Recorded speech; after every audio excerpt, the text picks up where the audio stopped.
Kayo po ba mga bossing ko ay isa sa mga lagi namumroblema tungkol sa usapin ng pera? Bagamat kayo ay napakasipag na tao. Kasi kung kayo po ay masipag na tao at kayo po ay lagi walang pera, yan po ay isang malaking question mark. Pero kung kayo ay batugan, huwag ka magtaka dahil ikaw ay batugan. Ngayon pa mga bossing, ako po ay may tuturo po sa inyo. Mainam na subukan nyo po ito dahil ito po isa sa mga proven na napakaswerte.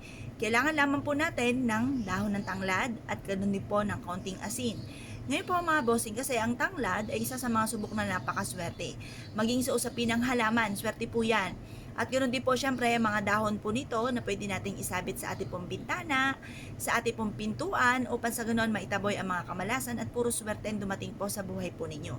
Ngayon pa mga bossing, kung kayo po ay naniniwala at nais po itong gawin, subukan nyo po ito. Dahil ito po ay makakatulong upang sa ganoon magtuloy-tuloy ang swerte po sa inyo po at kayo po hindi na muli mamalasin pa. Kung lubog ka sa pagkakautang, ay mainam na meron kayong ganito upang sa ganon kayo po ay hindi na po makaranas pa ng pagkakalubog sa pagkakautang. Yung ba tipo na i-adya ka naman kung saan lagi ikaw ay suswertihin. Proven po ito.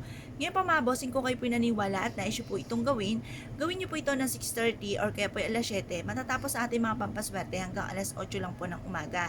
At pagkatapos mga bossing ko, ay mag-wish ka sa may silangan na sa pamamagitan ng tanglad at ganoon din ng asin na ito ay tutulungan ka upang sa ganon kayo po ay laging magkaroon ng maraming pera.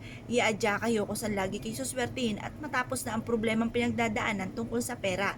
Kung lubog ka sa pagkakautang, ay mas mainam na sabayan palalo ng sipag at tiyaga at pagkatapos sabayan natin ng ganitong mga pamamaraan upang sa ganon makabayad ka agad sa mga pagkakautang.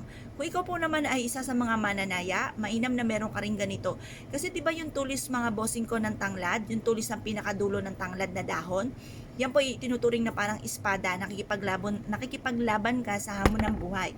Na makakatulong naman po mga bossing ko upang sa ganon kayo po ay hindi malasin at puro swerte ang dumating po sa buhay po ninyo.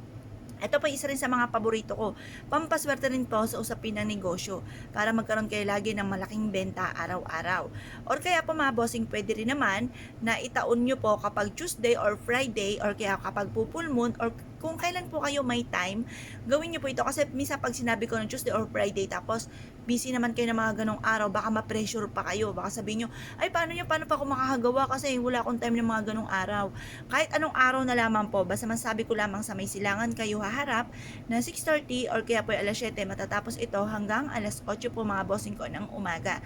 Mag-wish ka na mula sa inyong pong puso. Maglaan ng ilang minuto ng pag-wish na mula sa inyong pong puso, kung ano binubukan ng inyong pong bibig, yun din po tinatakbo ng ating pong isipan.